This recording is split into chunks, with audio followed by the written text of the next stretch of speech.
How long have we been friends, Gil? I don't know, like forever? And it's my duty as your best friend of forever to help you out. Help with what? Your fears, of pretty much everything. I'm not afraid of everything. Whatever. You're missing out is all. Why do you care?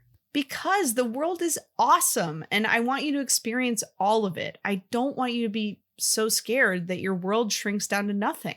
We're big world people, Gil. Okay, yeah. Big world people. Sure, Val. Yeah, okay. We're big world people, Al. We're big world people, Val. Let's start the show.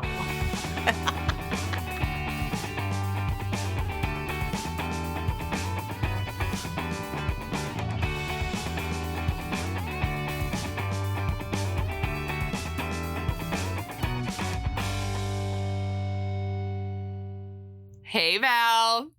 Hey, Al. Welcome to D-Commentaries. Thank you. Welcome to you and welcome to our listeners. Today, we're talking about Under Wraps. But first, happy 2026, Val. Happy 2026. We're recording. This is our first episode we're recording in 2026. Live in 26. Also, I do just want to say, this is not the first time we've introduced a show about Under Wraps. Our very first episode ever was on Under Wraps, but this is a different Under Wraps. This is the remake. This is the remake of Under Wraps. Remake of Under Wraps. It is the reason why our first rewrapped. Our very first episode, we weren't able to watch it on Disney Plus because this movie had just come out, or was like, no, it hadn't even come out yet. It was about to come out. And because of that, Under Wraps was not available to us. No, I think we watched it on Prime. Yeah, we did. Yeah. Interesting. Yeah. Do you have any New Year's resolutions, Val? Not really. I mean, like, I always want to do a better job. You've heard me say these things a million times. Do a better job, taking care of my face, teeth, body health, those things that are routine based that I'm not very good at. I want to get better at those things in the new year. And I also want to, continue to be kinder to myself. And I also this year would like to prioritize leaning into this stage of life that I'm actually in. Yeah. Rather than clinging to one that I used to be in, but I'm no longer in. I think that you could potentially maybe feel inspired by my New Year's resolution. Oh, yes, please. So last year, my therapist was like, don't do a resolution because they're limiting, because it limits you for what you're able to accomplish throughout the year. Okay. So last year I adopted one word for the year and let that manifest through my year. And this year I have chosen the word reality, which is living more presently and living in the reality of where I am. And so I think for you of living in the present more of where you're currently at, it sounds like kind of what you're looking for this year. I like taking care of the body you're currently in, taking care of the life that you're currently in. Yeah, that's exactly right. Yeah. So whenever you feel like you're struggling or you need that extra oomph, I think just having that reality, or you find yourself pulling yourself out of where you are. I'm kind of come back to that.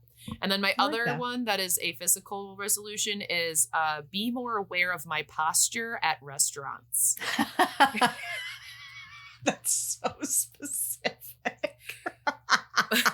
I am the person who looks like a shrimp when they're... And okay, this was inspired by a situation that I had at a restaurant where I was sitting with my mom at a restaurant. I think it was on the 2nd of January or something. It was just the two of us, and there was these two men who were nearby us. We're chatting, talking, we get our food, and I'm immediately giraffe neck down, faces not looking up. It is fully at the plate. scooping spaghetti into my mouth. And this man who's sitting, like, you know, not next to us, like there's a full table between us. He goes, ladies, what's different over here? And we're like, what? And he goes, you got your food. You're not talking. You're in your meal like this. And he like mimicked how I looked. Why is he paying any attention Because whatsoever, let alone? He was flirting with us. That is some bad flirting. It was bad flirting, mostly because I'm not into old men and my mom has a boyfriend. But it made me very aware of how I was sitting because he did show me how I was sitting. So this man didn't score with either of us, but he did score with my anxiety of how I'm being perceived.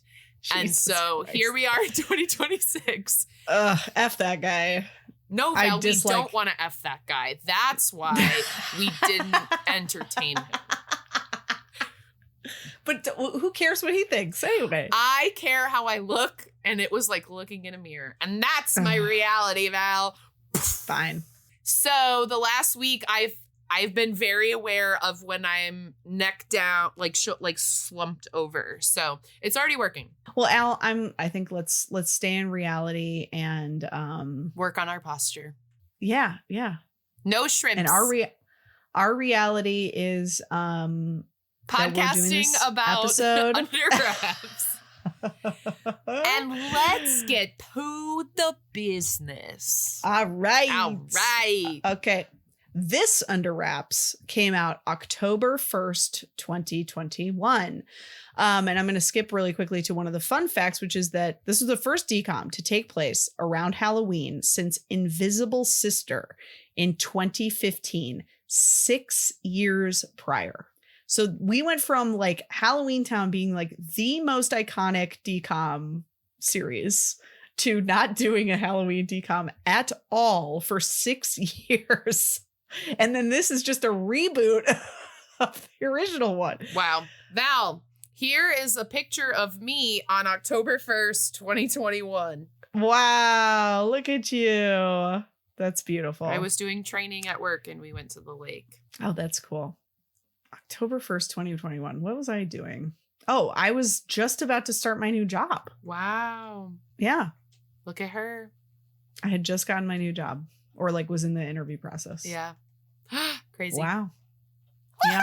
All right. Well, okay. Anyway, this was directed by Alex Zam with 2 M's. It's a great name. A couple of his other notables, no other DCOMs from what except for Under Wraps 2, but no other DCOMs besides that. But he did My Date with the President's Daughter. Oh yeah, My Date with Her. Mm-hmm. A Christmas Prince. Oh, mm-hmm. I love Christmas Prince. Mm-hmm. And then something called The Baxters. Like he'd done a bunch of episodes of, but I didn't recognize it. And then he actually also co-wrote the movie with William Robertson. They're definitely a writing team because they basically had the same writing resumes. Okay. They also both wrote A Date with My Date with the President's Daughter and a bunch of like sequels, like Little Rascals Save the Day, Jingle All the Way 2. There was like a Woody Woodpecker show and movie that they wrote and Alex directed, which also like a couple of the people in the cast were in, I think, as well.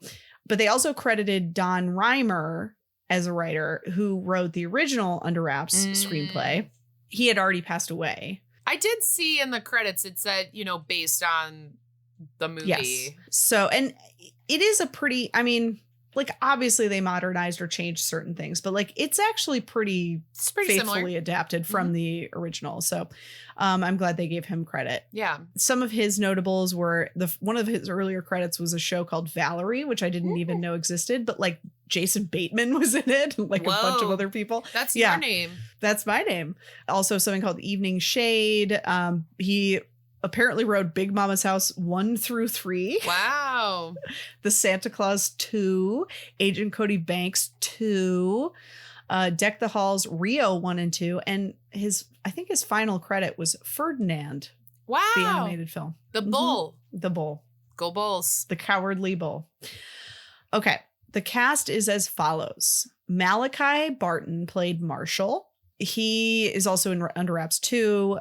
Some other credits of his are Stuck in the Middle, Dora and the Lost City of Gold, Fancy Nancy, The Villains of Valley View, and he's also in Zombies 4. Nice.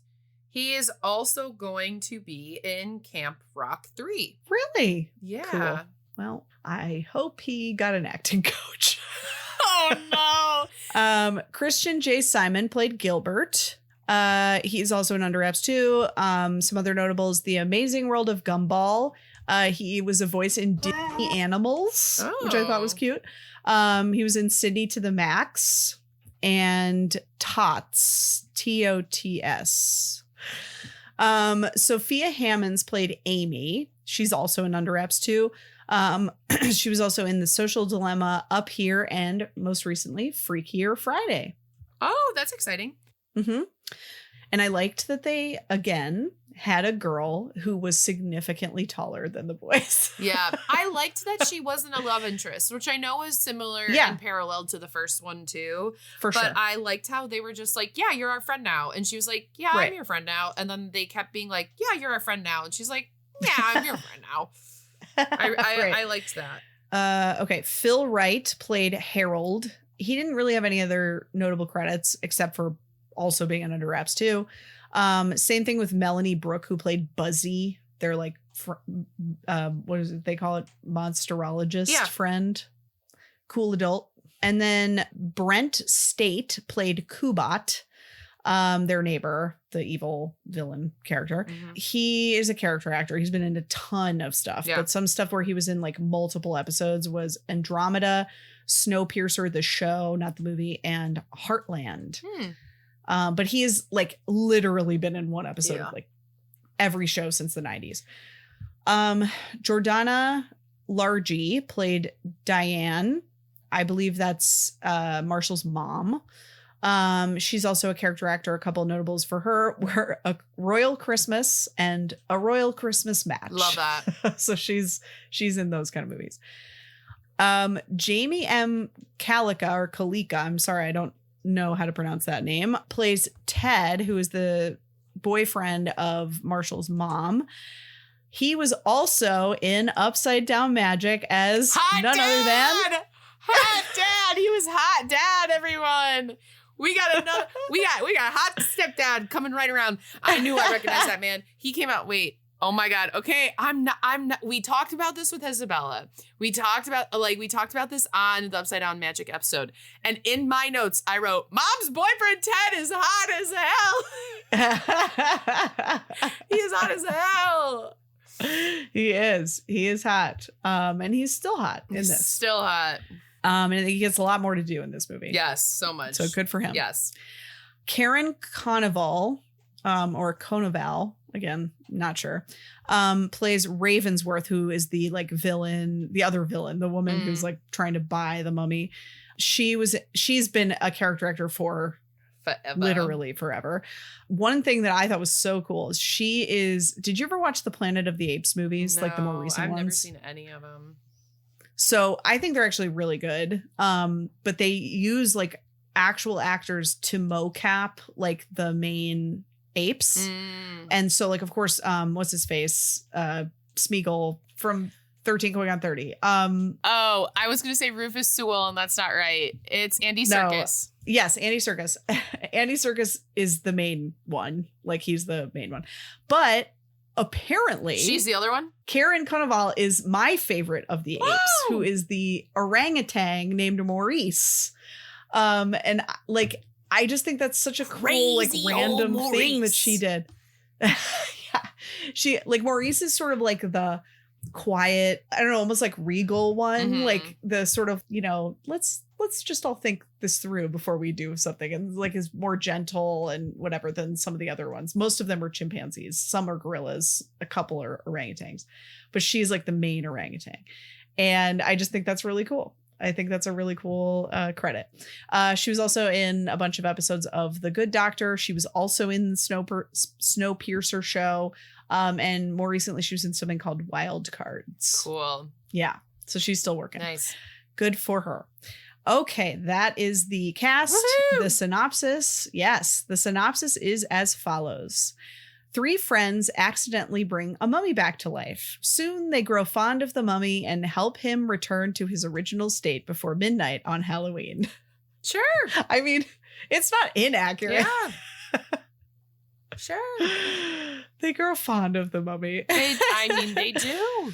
Yes. So I said one of the fun facts already, Okay. which was that it was like the first Halloween movie in 6 years.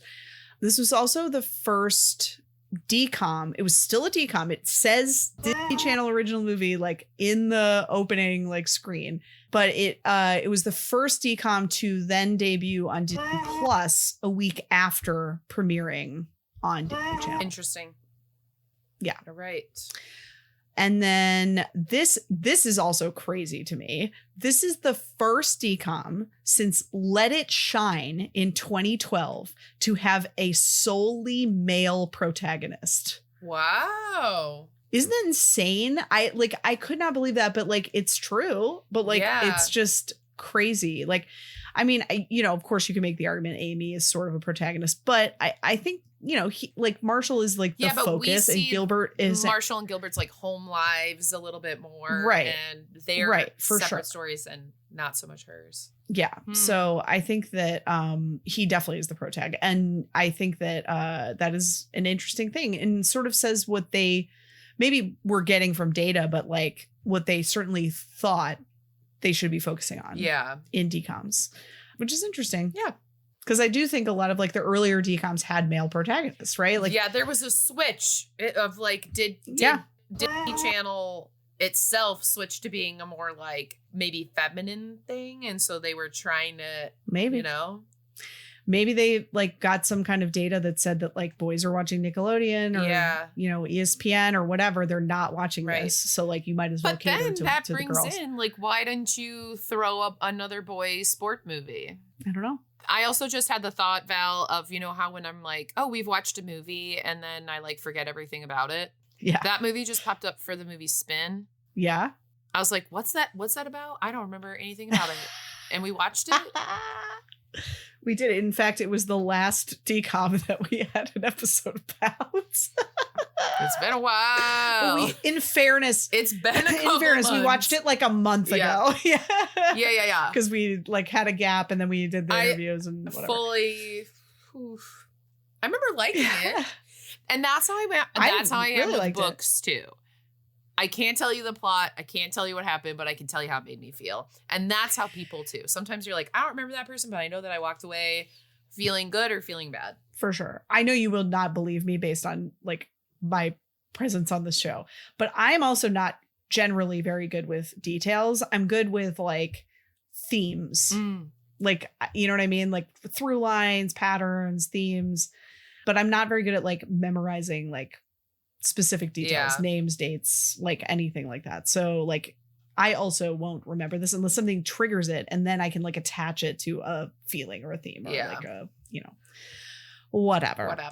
Like as I was watching this movie, I was absolutely remembering certain things from Under Wraps, even though that was 5 years ago. For sure. Okay. That is the business done. Finally. It took a while. A lot of business. It's been a while. It's been a while. It's a good bit. Yeah. Al. Yes. What were your first impressions of this reboot? Thanks, Val. I didn't have a horrible time, but it did beg the question, why did we remake the original? And I think that a lot of people maybe feel that way about remakes in general. And the reason for a remake, I think, is to bring a new generation in and make something that is really good more modern. And that the original, which is one of my favorite DCOMs, not even for it just being the first one, it is a solid DCOM. Very. It was so good. And so I think I just did a lot of comparing to the new one. Yep. But as the movie kept going on, I felt like it was another perfect example of the show that we directed, Improvised DCOM, of it was hitting all of the marks of a DCOM.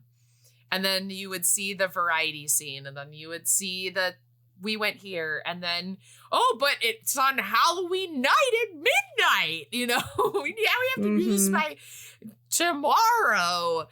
So just had a lot of those decom tropes in there, which was fun.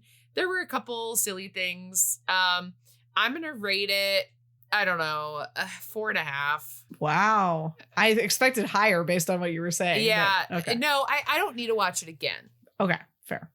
Spoiler alert, there's a second one, Under Wraps 2. Val already mentioned it. I'm interested to see where the second one goes because it is not going to be me comparing to the original. I know. I'm very curious to see what they could possibly do in the sequel. And I know you're going to mention it. It felt overacted. Yeah. Yeah. And that's all I'll say on that. Val, first impressions. Okay. I want to preface everything I'm about to say with, I fully recognize that I was unable to not compare this to the original.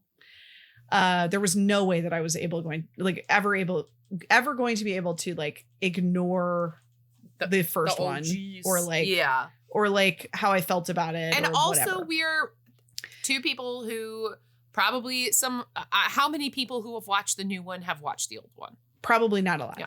And to that end, I will also say, like, I recognize that I was the age of those kids when that movie came out. Yeah. Like almost exactly. Mm-hmm.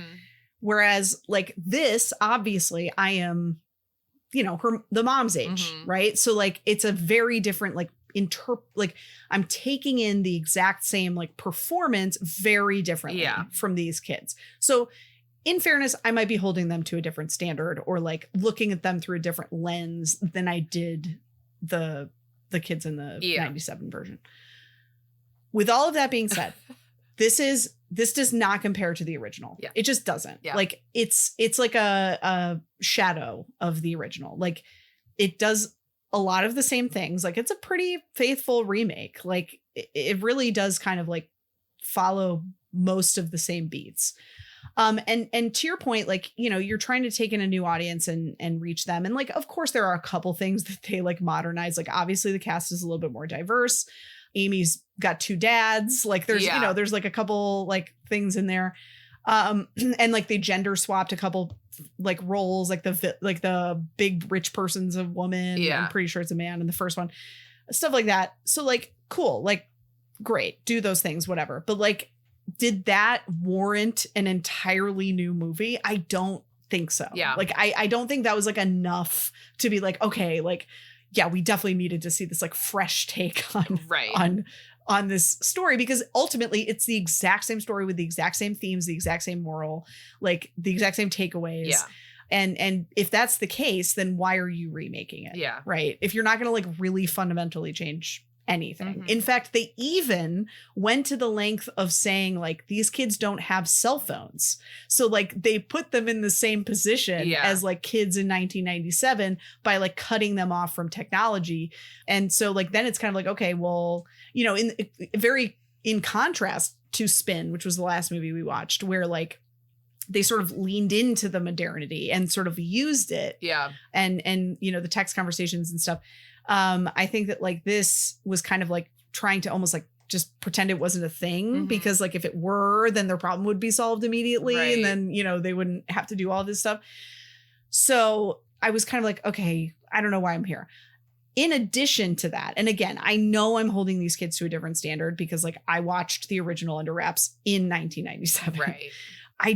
I could not get past how badly Malachi was overacting. Yeah. And like, I'm sure he's gotten better. He's done a ton of projects. He's in future DCOMs. So like he must, be talented. Right. And I'm willing to admit that like, I might be have the only bad opinion of his acting, but like from the first second he was on screen, I was so distracted. Yeah. Like there was a point where he was delivering a line in the very first scene where like, I could tell, and I've done this, so I could tell exactly what he was doing. Like he couldn't quite remember the line. So he was like trying to get it out as quickly as he could so that he could like not forget it again. And just stuff like that, where it's like, I can feel and see the acting rather than like just forgetting that I'm watching a performance. So like, I was very distracted by that. And then, I wasn't sure why we needed this. Like, great. Now the adult is a woman. Now the villain's a woman. But like, again, why? Did we need that? I don't know. sure. Yeah. Well, I and then you look at how High School Musical was rebooted in a series with similar, like, it's High School Musical the series. So you're like, we could do High School Musical again and have it be the exact same thing, or we can have this new thing that is kind of similar because the same kinds of people start liking each other and this and that, but with a whole new story that brings in those other, morals and stuff. So, and it's why a lot of people, I mean, setting aside, of course, the fraughtness of Harry Potter, it's the reason why a lot of people are very critical of them remaking Harry Potter. Especially because that sounds like they're just going to adapt some of the same stuff. They're just making it longer, right. But they're like doing the exact same thing again. And it's like, there's, if you're going to ignore all the crap around J.K. Rowling anyway, like at least do something interesting. Right. Like at least well, my hope is they bring in Peeves and they bring in the Hermione defending the house elves. Sure. And those are like all the stuff they left out. So like Pokey. That's, right, yeah, that's sure. my hope. But also like, but why are we doing? Why do we need to remake? I mean, and also like within like less time than what they waited to remake Under Wraps. Right. Anyway, okay, that was my first impressions. Al, did you have any favorite quotes or moments? I had 2 favorite quotes and 1 least favorite moment. Oh, you know what? I had 1 of each. That doesn't make sense. I had 2 quotes and a favorite moment and least favorite moment. Even though I have realized no one asked me for my least favorite moment, but I started including it anyway. No, I love it. What's the worst that could happen? With a nickname like Killbot, I don't want to find out. And then the mummy is like looking around at the stuff in Marshall's room, and he goes, "Oh yeah, you're probably related." As he like picks up a mummy figure. I just like, that's so silly. That's such a silly statement. My least favorite part is when the old woman eats the octopus. And luckily, that's not how you eat octopus. Luckily, I was like long blinking for a good chunk of that, so I missed most of it. Caught the end and hated it. My favorite moment is the mushroom trip that they give the purple-eyed panda in the very beginning. Made no sense. Yeah, that was I was like, it made no sense. It came back. It did come back. It came back once. Made no sense because nothing like that happened ever. No editing style like that came back ever again. No. But I did love the mushroom trip. I was like, and it had nothing to do with the plot. Like literally nothing. No, to do it with did. It did. Well, but like, it did. But not that piece of it. Yeah. They didn't need to highlight it that big. No. Yeah. But yeah, those are all my moments. Val, first favorite quotes and moments. Okay, let's see. I liked this line just as a line of thought. I can't face your fears. Only you can. Oh. Mm-hmm. We had another incident of shoes on the bed. No one wears their shoes on the bed, guys. And if you just do, stop listening to this podcast. We don't Seriously, want you here. You're fired. We don't want you here. Get out of here. And you should reevaluate some things if you've been fired from tea commentaries. Yeah, seriously. Again, this wasn't like a funny quote, but like at one point she talks about how her dad won't let her get a phone, Amy. And I was like, I love this, that she's in 6th grade and still doesn't have a phone. That gives me hope that maybe I don't have to get Alice a phone until she's older than that. Yeah. Because I don't want to. I can't even remember the context of this, but I thought it was funny at the moment. Can you just read it in a regular voice? I don't remember the context. Yeah. Oh, it was when they were doing the movie, the script? No? Maybe. I honestly can't remember. I just thought it was funny. And then I thought you would like this line.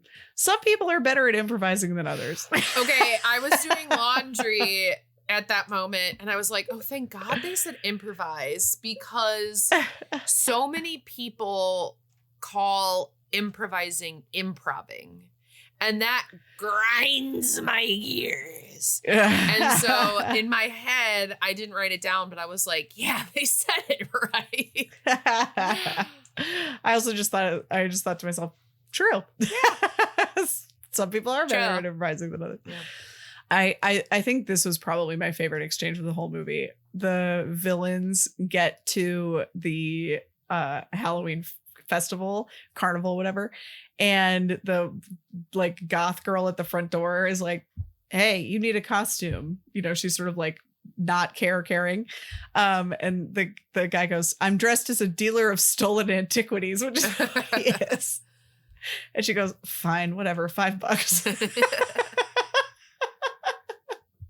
She's like literally could not care less.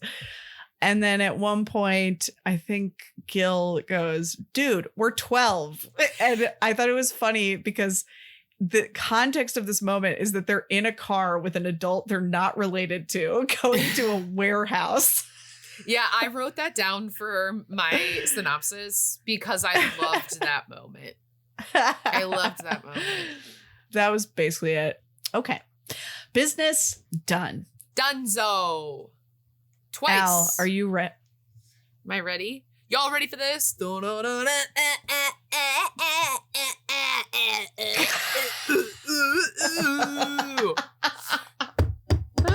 Hey. Hey. Yeah. Oh, yeah. 2026, Val. 2026, it's 10:15 at night. 10:15 at night. We're already past my bedtime. Val should have been asleep an hour and 15 minutes ago. I don't go to bed until 1:30 in the morning. I also don't have a toddler. I have unwrapped. I have unwrapped my under wraps. Your top. And my top is off. And I'm headed to Spoiler City. Val, are you there too? I put on a talisman and it made my top disappear. That's crazy. In the moonlight? Ooh. In the moonlight, specifically. Anyway, we're talking about full moons because there's one in this movie.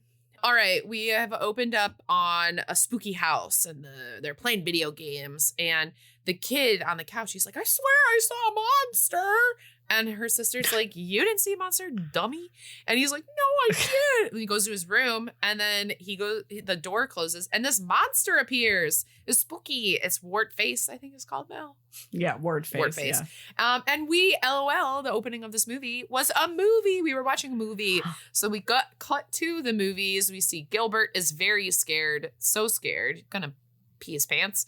And Marshall is skeptical of he's like, yeah, okay, I'm not scared. Gilbert gets so scared, he has to leave the theater so they don't see how the end of Wart Face, what happens at the end. But Marshall's a huge fan. Mm-hmm. That is a theme throughout this. I don't know if I'll mention it again. Then we cut to Ernie's Emporium, which is like the magic shop in town. And we meet our friend Buzzy, who is the older teenage worker, maybe in high school. Maybe in high school, maybe 21. You think she was older than that? That? She read as a full-blown adult to me. Oh, but I kind of got like could 18.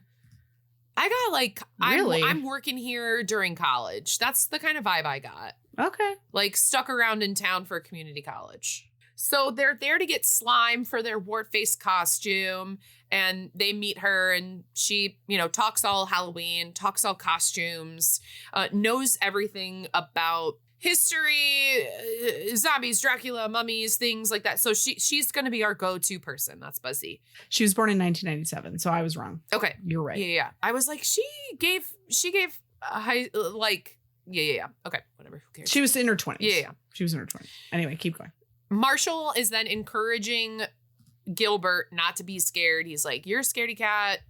Don't be scared. You need to get over this. We're doing, what's it called when you go through something? Exposure therapy right now. There it is. We're doing exposure therapy. You have to go ding dong ditch the spooky house. And he's like, I'm not going to ding dong ditch Kubot, whose nickname is Killbot. That's spooky. And he's like, I don't care. Go do it. And he's like, fine. He's about to ding dong ditch him. And then Kubot shows up on his front porch and is like, what are you doing here? And I'm pretty sure in the original Under Wraps, that man is old. And this Kubot's like younger, kind of silver fox. Yeah. But he's really mean, really, really mean. No empathy. Get off my porch. But then we cut back to Marshall's house and mom's boyfriend, Ted, is hot as hell. Marshall is sad because his parents are divorced and, quote, we are just fine on our own. They have been divorced for 5 years. Mom's like, I'm like ready to move on. And like, yeah, but this Marshall or this man, Ted, is not going to replace my love for you, Marshall. Then Gilbert and Marshall live close enough to the spooky house where they can spy on him. And they also have walkie-talkies where they can talk to each other. Their friendship is adorable. And they're seeing that Kubat is getting something delivered to his house. It's huge. They're like, what is in there? And they're like, probably a dead body. Well, just you wait. Then the next day, they're at a field trip at the museum. They have to buddy up in pairs. And of course, there's an odd man out, which is odd woman out, Amy. She's the new kid in school. And they're like, yeah, come with us. We don't care. And she, introduces herself, does her bit. And she's like, and my dad and my stepdad, yeah, I have 2 dads. Get over it. And I thought it was so funny how they were just like, we're going to talk about it once. And then it's just going to be a normal thing that we're not going to talk about again. And they did talk about it a couple more times. But it was just like, but not like about that. It was just like about they were just modernizing. Having a stepdad. Yeah. Like this is the ease of like, hey, there are different families in the world. I have one where this is normal. I also just want to point out that their teacher. Oh, she was so fun. I liked her a lot. She was giving me kind of like Kirkland brand 80 Bryant. Yeah. Yeah. Yeah. And she is actually the one who like assigns Amy to go with them. So they don't like initially like invite her, but they're like, yeah, we don't nice to her when she appears. They're not like, ew, girl. Right. There's a bully who comes a couple times throughout the movie. I don't know if I'll mention him again until maybe the end, but he comes around, steals the candy that Marshall has, and then Amy sticks up to them and is like, oh, that candy is going to make you sick, blah, blah, blah. And she turns around and she's like, I'm going to be an investigative journalist. And so she like knows how to get around that stuff. I don't know. She mentions investigative journalism a million times. We then get to the Egyptology part of the movie, which is where we see the mummies. There is a girl mummy who is in the museum, and there is a priest mummy, boy mummy, who is gone. He is missing in transit years ago. He went missing. And then he in transit was on his way here to come to the museum, and he's gone. I hated that they were like, call the mummy hotline if you have any news. And I was like, if that comes back and these kids actually call that mummy hotline, I'm going to be pissed. I wrote, I hope that's fake. We get back to school and they invite her to hang out with them. They're like, hey, do you want to be friends with us? Like, we know that you're new to town. And she's like, well, I'll hang out with you, but like, I'm not going to be here for long. I want to move back. I hate it here. And they're like, okay, you've been here for 4 hours, but whatever. They tell her about Kubat and the neighbor. And they're like, yeah, he got like this weird big body thing delivered. And she's like, well, okay, I want to be an investigative journalist, so I'm on it. Let's go check it out. And she suspects that it's the mummy. Yeah, she's like big it didn't occur to either of them. Big box body shape. These 2 boys are completely incurious. They're like, I don't know, maybe it's filled with Twinkies. And she's like, you dummies. So we got to Kubat's house at night and they're searching around and they go into the house. And in my head, I'm like, how are you doing that? But okay. Well, why does he not have a security system? A security system. And how are you not just so scared? But didn't they do that in the first one too? But I don't know. How are you not just so scared?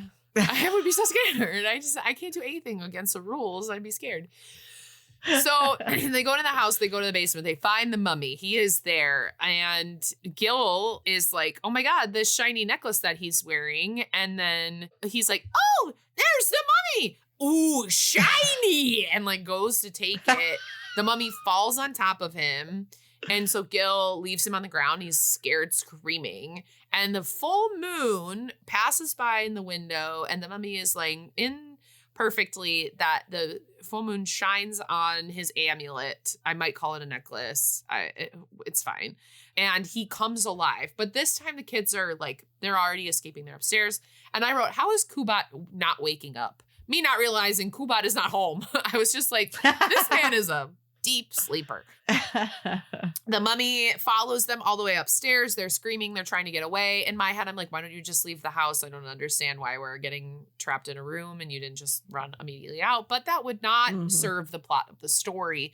So the mummy comes up and he's like, obviously the mummy is not talking, but he's like, and he's like, you left your flashlight. And they're like, oh, wait, that was actually so nice of you. Thank you so much. You weren't actually trying to kill us. You just wanted to give us our flashlight back. And then I wrote, Kubat was gone. So then Kubat comes home and he's like, what the heck? The mummy follows them home and they're like, whoa, what to heck? What to heck is happening? This was very similar to the original. Yeah. And so Marshall is like, fine, you guys, I will take him home. I will bring him home. Bring him home. Bring him home. Okay. That was flat. So then he pulls him home. There's a mummy movie on TV that Mom and Ted are watching. They're like, come watch. And he's like, nah.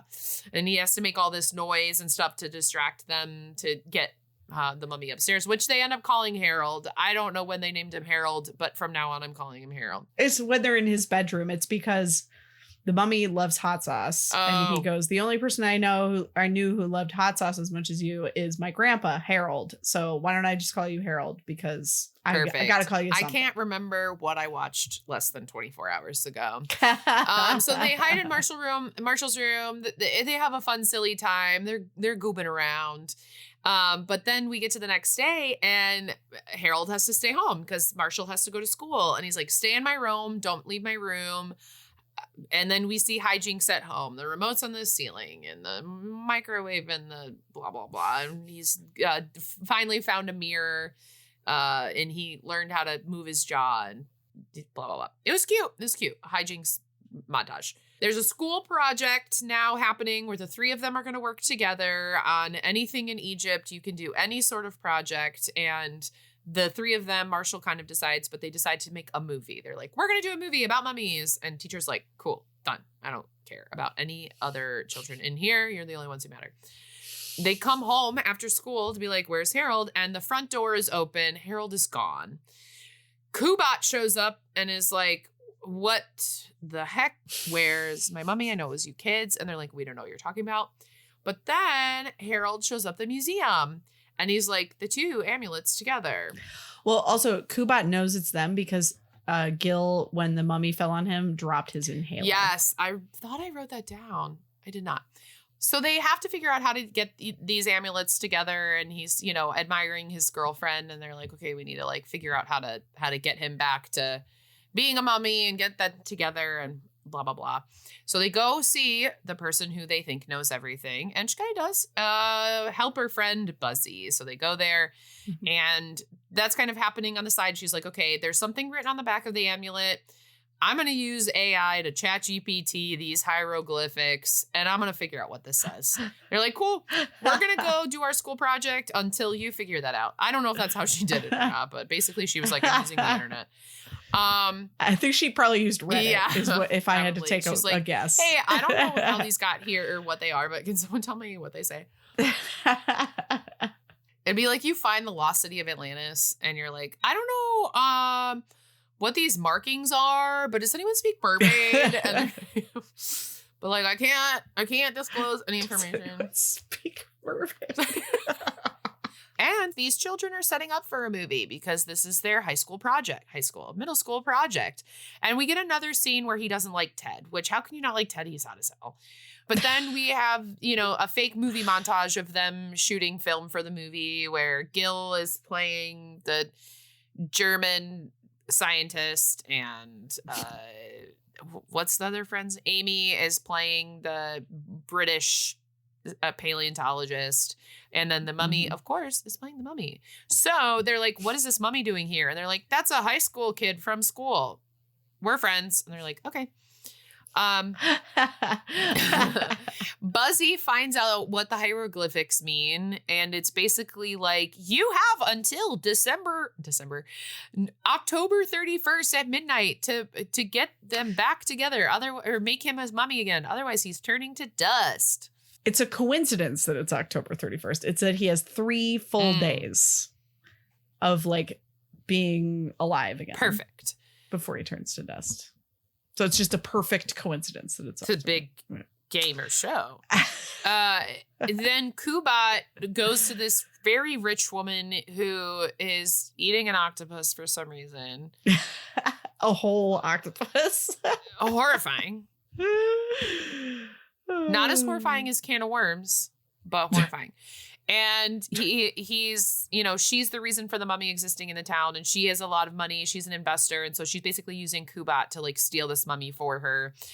She's in the mummy business. She just wants a lot of money, you know, blah, blah, blah. So basically he had this van that he was using to transport everything. They stole it when it was in transition, and she's like, okay, well, bring it to me. And he's like, yeah, I got the mummy. I'll bring it to you.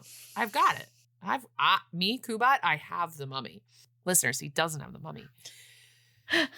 So then the kids figure out that they're like, what can we do? The plan is to return the mummy to Kubat's house, turn him back into a mummy there, call the mummy hotline and say, hey, I know where the mummy is. And then they will return him to the museum. They will be together by midnight the next day.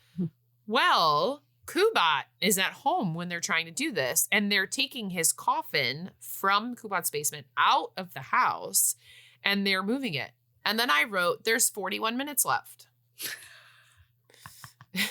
So we still have a whole lot of movie to go. Kubat, and so then the inhaler's gone. And so Kubat shows up at Gil's house because they're in the shed. They're in the like game shed, and they're like, wait, whoa, and how did you find us? And he's like, the inhaler. So then they have to escape the goons, so they go out the back of the shed, the children, but they leave the mummy inside. And so then they all run after the children because they're like, we're gonna go follow them because chase them. And then they run into Ted. Val's laughing at me because I'm scratching my head with a pencil as I try to remember this movie.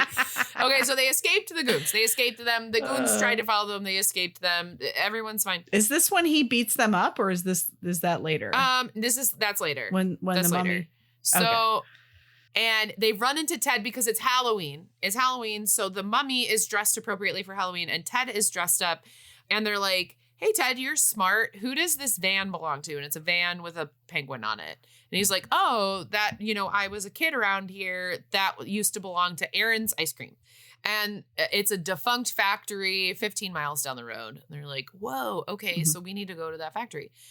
But it's the Halloween festival, and they have to go there because of some reason. And so then they see the bully, they talk to the bully. Okay. And then the purple-eyed panda from the very beginning, which I didn't mention except for when we talked about it in my favorite moments, comes back up, and they have this fun time at the festival, and it's a ring toss basically. And Gil's always wanted to win the purple-eyed panda. He has to win the ring toss. And then Harold is having the time of his freaking life dancing. And it turns out that the man who played Harold is like a professional dancer. So that's why they had like, he's, you know, a professional movement person. Yes. And I will say this. Obviously that's fun. That's a cool, like, I guess, different approach. But I loved in the first one that the stepdad was the mummy. And the reason was because like that is what that metaphor is. Like it's a clunky metaphor because he represents the stepdad. And so like, I don't know. I just feel like if you're going to remake it, like of all the things to change, like removing that was kind of annoying. Yeah. Okay. Sorry. Proceed. We digress. Harold dances, and then the goons shows up the dance. So they steal Harold by distracting the kids. They're like, oh, distract everyone. They like run through a haunted house montage, distract the mummy, and then they rip off the amulet. And when you rip off the amulet, he freezes up. He is no longer able to be alive as a mummy. So they steal him. The goons have taken him. They end up at Aaron's factory. Nice. I remember the ice cream. And it is defunct. So it's like showing up in your local town's old newspaper mill. And the kids follow them there with Buzzy in her car, and It's a hearse. And which I think was also maybe the case in the first one. Maybe, yeah, I don't remember. And then the rich lady is there. The rich lady is at this. She's like, "You brought me my mummy." And finally, someone is like, "Why are we doing this? We are 12." I said, "Thank you, Gil." Because right before he said that, I was like, another movie where kids are solving things that don't happen in real life. That's where I can't suspend my belief. So not the mummy. No, not the mummy coming alive, because that's the it. world we're living in. But what I can't suspend is that they're 12. So Kubat shows the lady that the mummy can come alive, and because of that, he's like, "I want more money because I know that this alive mummy is worth more money. Mummy, money, money, mummy, mummy, money, mummy, money, money, mummy, mummy, mummy, mummy, money." Okay, we're so tired. So then she's like, "Okay, let's go talk," because he's like, "If you don't offer me more money, I'm going to someone else. I could put this on the internet, and I got 50 million people want this mummy." And she's like, okay. And for some dumb reason, this man doesn't just like wear the amulet. He hangs it across from the mummy, like on a beam, on a coffin, the penguin, on the ice cream penguin. Yeah. Just keep it with you. I understand. Another thing I can't suspend belief on, because I know that adult man would keep that on him. So at this point, Gilbert gets scared, as I would too, and is like, I'm not doing this. You guys go. And they're like, "Please, come on." And he's like, "No." And they're like, "Well, we tried." So and then he goes to walk home. Yeah, 10 miles. just a casual 10-mile walk. Also, that is faithful to the original as well. Gilbert won't go in with them. Understandably. So everyone lets him leave, and I wrote sad, because it was like a sad, like, all right, good luck. Or just not even like a wait in the car. It was literally like, he's like, "I'm walking away." But then as he's walking away, he talks to this owl, and he's like, "I don't know, I'm scared." And the owl's like, "Who?" And he's like, "Me, I'm scared. My friends, who? My friends, they're mad at me," or whatever. It's crazy. So then the goons are distracted by the sound. The kids are there. The hijinks happen. They set up in the factory, and they're spooking. Goons in a warehouse. Kids in a warehouse.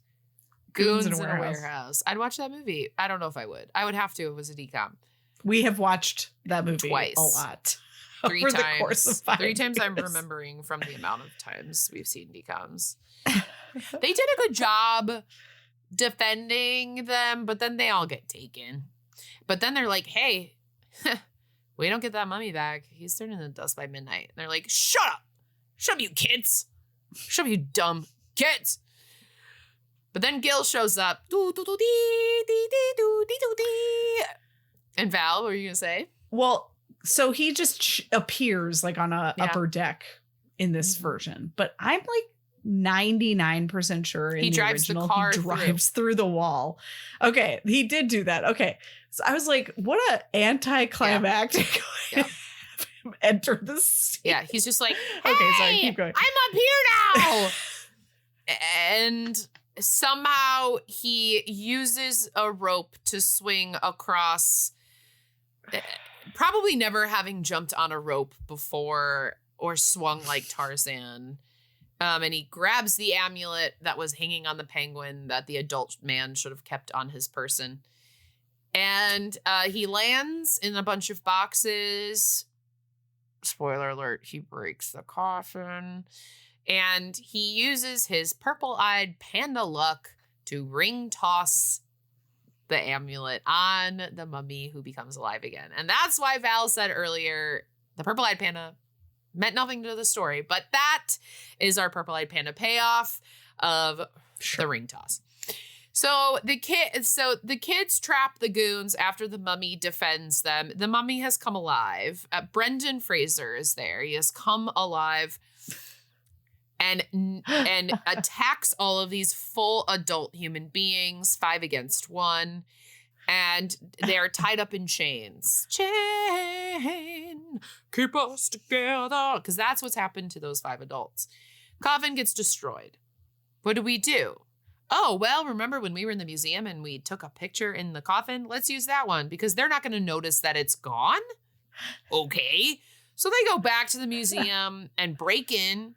Mummy yanks the handles off, which wouldn't have worked because it still would have been locked from the inside. Should have just smashed the glass, unlocked the door, gone in that way. Dumb. This is why I shouldn't direct movies. They would be bad. Then we see he uses the moonlight to ignite his girlfriend's amulet. She comes alive. There's a quote, people who make each other happy should be together. They have their sentimental goodbyes. They go back into their coffins. Val, did we get a smooch? I didn't notice one. I know they wanted to. I know those mummies wanted to. And they close their coffins and they are not dust at midnight. Everyone leaves before the police show up. And none of these parents care that their children have been gone. Is this a story that they tell them in college of like, hey, do you remember that one Halloween where I was acting really weird?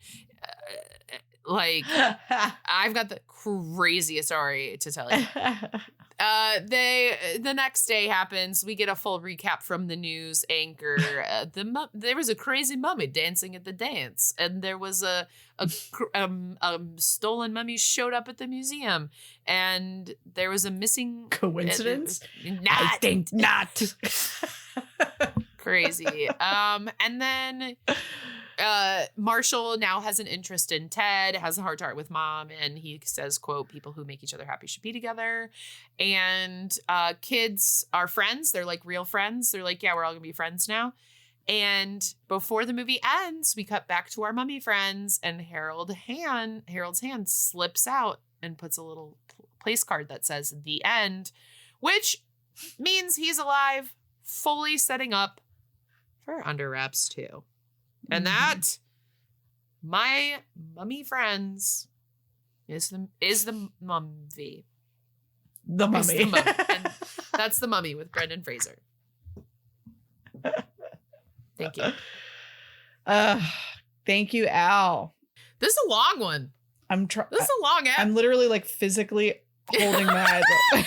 Let's keep it moving then. Anything before we head to bingo, Val? No. Great. No. That's an okay answer.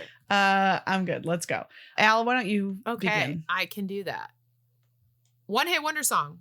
There was some sort of song in there, but I don't know who it was. There was some monster song during the dance. Oh, yeah.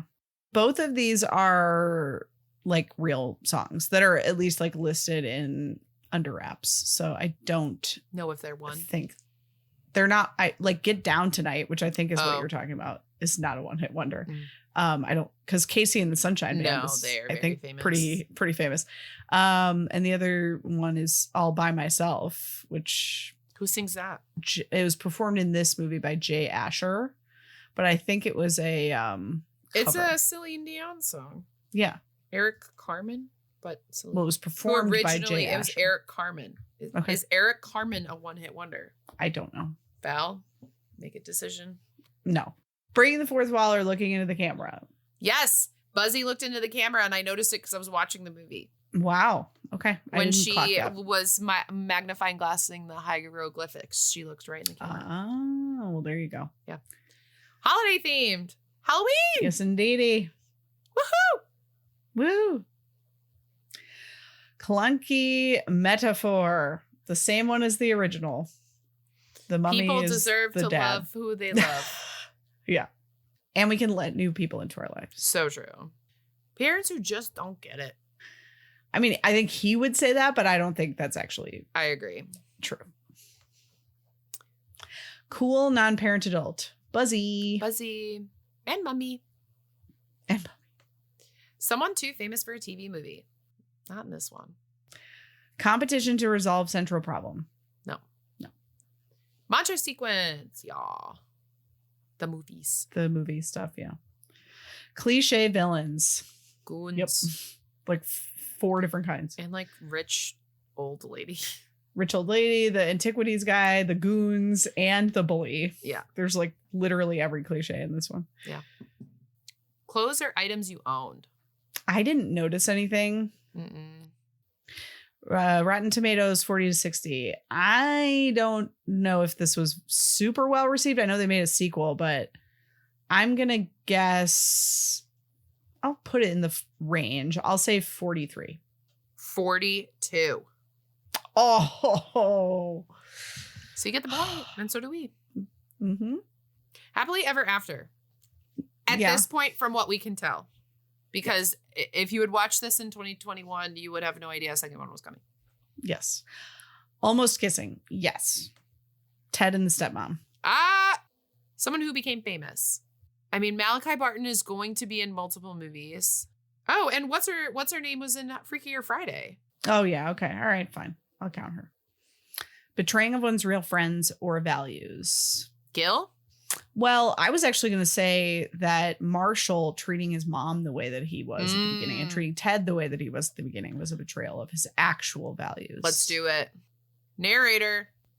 Nope. Means that's what makes it a 4.5. Obviously bad special effects or stunts. You know, I actually appreciated pretty much everything in this movie was very practical. Yeah, I didn't think that had was a Halloween Town vibe. Mm-hmm. Yeah, like even the beginning when they're like in the movie within the movie, like it was very like costumey and not like fake. So I will say no. Okay. Disney Channel star. Yeah. Yeah. They very much are. Mm-hmm. Musical number. No. Magic. Yeah. Mm-hmm. Someone says the title of the movie. No. I don't think so. I didn't hear it. Scooby Dude. Oh, yeah. Those kids. Oh, those kids. Oh. Those meddling kids. The heroes create the problem. Yep. Yup. If they didn't go into Kubat's house, none of this would happen. Mm-hmm. Lead is a fish out of water. So I remember in the first one, we counted the mummy because he has that whole sequence where he's like in the world and doesn't fit in. So I think we can count it again. I think so too. Thank you. All right, Valerie, looking through, we have un bingo. Okay. A lot of bigger ones that we are missing that could have hit another one, but we have clunky metaphor, montage sequence, almost kissing, Disney Channel star, or the heroes create the problem. Cool. Well, we're not done yet. You can't go to bed yet, and you can't stop listening yet because we have a fun game that I've created today that Val is going to murder me for. And that will turn me into a mummy, and I will come back for Under Wraps 2. And this game is called Remakes. Val, I am going to tell you a movie. The year it was originally made, and then I need you to tell me the year that it was remade. Okay, I can tell you right now I'm going to get every single one of these wrong. Perfect. I will give you the point if you can get it within a year on either side. Still, won't get it. Let's go. All right, let's use deductive reasoning. Number one, we've got 7 movies here. Okay. All right. Charlie and the Chocolate Factory. OG year, 1971. Remake, Johnny Depp. Right. All right, what year, Val? 2012. Incorrect. It was 2005. See, I have no once we get past 2000, I have literally no concept. At this point, I hope you get them all wrong. Okay. All right. I don't know why I was on this train, but it was just the first 2 that I wrote down. We have Alice in Wonderland. Original in 1951, remade with live people in what year, Val? That was, I think, after. So let's say 2012. So close. If I went 2 on either side, you would have gotten it. It was 2010. Okay. Now this one is a special one. This was remade 3 times. I will give you an extra point if you can get the second one, but it does not count. It is just for fun. Mm-hmm. The movie is King Kong. originally made in 1933. Okay. The second one was made, Val, and when do you think? 99. Incorrect, 1976. Oh. But you were not penalized because that was a bonus. And the new King Kong was made when, Val? 2017. Incorrect, 2005. Oh, okay. Way off. And we're going to keep moving. A lot of remakes, Val, you will find are spooky or scary movies. It's a very interesting theme that I found with remakes. So the next one we have is War of the Worlds. The original was in 1953. This one, Tom Cruise. And I believe a young Dakota Fanning? Elle Fanning? A young Fanning. One of the Fannings. A Fanning. 2003. Man, I really should have gone for 2 on the either side. Incorrect again. You'll notice 2005. The year of remakes. I hope this is fun for our listeners. This is also sure like that one time when you gave me that song lyrics I couldn't figure out. Oh, yeah. No, that was tough. That was tough. This is tough. Yeah. I did that on purpose. And I have already said during this episode that I'm terrible with dates. So. Isn't this is fun. This is fun for anyone. Here we go. At number 5, we have Murder on the Orient Express. The original was in 1974. Was that pre or post Pan? I'm going to say 2018. You get a point, Val. It was 2017. Wow. I will give you a bonus point. No penalization. If you can get close to without going under, how much a ticket, the cheapest ticket on the Orient Express is right now for the current, like you could go on the Orient Express right now, the cheapest ticket. $10,000. Okay, well, you didn't go under. It is $3,800. You don't get okay. but very like that's the cheapest ticket. So there are tickets that are available for $10K on there. Jesus. All right, Val, we have Footloose. The original was in 1984, and the new one was in what year with Miles Teller and Julian Huff is how you say their last name? 2008. Incorrect. We're looking for 2011. The year I graduated high school. I mean, I'm 24. Our last one, number 7. We have The Longest Yard. It is not The Parent Trap. I didn't even think about it. That wasn't on any list I was looking up. The Longest Yard, the OG, is from 1974. And then the most recent one, Adam Sandler. Yep. I just saw the beginning of it the other day. I watched that DVD a lot as a kid, I have to say. 2002? Incorrect, Val. There was a theme here. It was 2005. 4 of these movies were from 2005. Okay. Great job, Val. You got 1 correct. I hope our listeners out there got more. It was a hard game, but and it was better than I expected to perform. Proud of you. Thank you for playing Remakes. This was so fun. We had so much fun that we had a long episode for not loving this movie. For starting late. Yeah. And starting late. But it's the weekend tomorrow and I get to see you on Saturday. It's not the weekend tomorrow. Tomorrow's Friday. I have to work tomorrow. Yeah. The weekend starts tomorrow at 5 p.m. Okay. I don't know what life you live, Val, but tomorrow the weekend starts. It's Friday. Let's go. All right. Well, it's past 11 o'clock, so I'm hallucinating. Yes, Val is turning into a pumpkin, but before we leave, you have to tell us what movie we're watching next.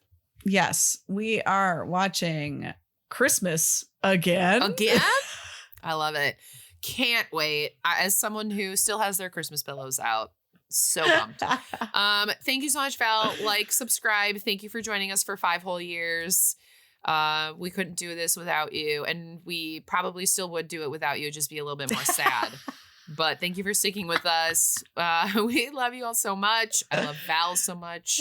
Any last words, Val, before you turn into a pumpkin? Nope. Bye. Bye, Val. Bye, Al. This podcast was produced by me. And me. And it was edited by me. The music was composed by Michael McNally. You can find us online at thetridentnetwork.com/dcommentaries-pod. And you can find us on Instagram and TikTok at dcommentaries. D-Commentaries is a part of the Trident Network.